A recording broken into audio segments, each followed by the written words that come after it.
அடகுல இருக்கக்கூடிய நகைகளை மீட்கிறதுக்கு இந்த பதிகம் சொல்லுங்க அப்படின்னு நான் ஒரு பதிவு போட்டிருந்தேன்.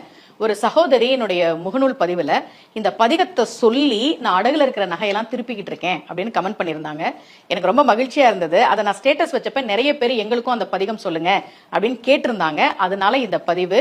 பக்தியில எப்பவுமே நம்பிக்கையும் பொறுமையும் ரொம்ப அவசியம். ஒரு முறை ஒரு பதிகத்தை சொல்லிட்டு இப்பவே எனக்கு அதிசயம் நடக்கணும் அப்படின்னு நம்ம எதிர்பார்க்க கூடாது. நீங்க தொடர்ந்து ஒரு பதிகத்தை சொல்கிற போது நிச்சயமாக அது உங்களுக்கு பலன் கொடுக்கும். அதே மாதிரி பக்தியில நம்பிக்கை ரொம்ப அவசியம். இது எனக்கு நிச்சயமாக கிடைக்கும் என்று நம்புகிற போது நிச்சயமாக கிடைக்கும். நகை அடகுல இருந்ததுன்னா இந்த பதிகத்தை நம்பிக்கையோட சொல்லுங்க. மெய்யை முற்ற பொடி பூசிவோர் நம்பி, வேதம் 4 விரி தோதியோர் நம்பி, கையில் ஓர் வெண்மழு ஏந்தியோர் நம்பி, கண்ணும் 3 உடையாய் ஒரு நம்பி, செய்ய நம்பி சிறு செஞ்சடை நம்பி, திரிபுரம் தீ எழு செற்றுதோர் வில்லால் எய்த நம்பி, என்னை ஆளுடை நம்பி, எழு பிறப்பும் எங்கள் நம்பி கண்டாயே.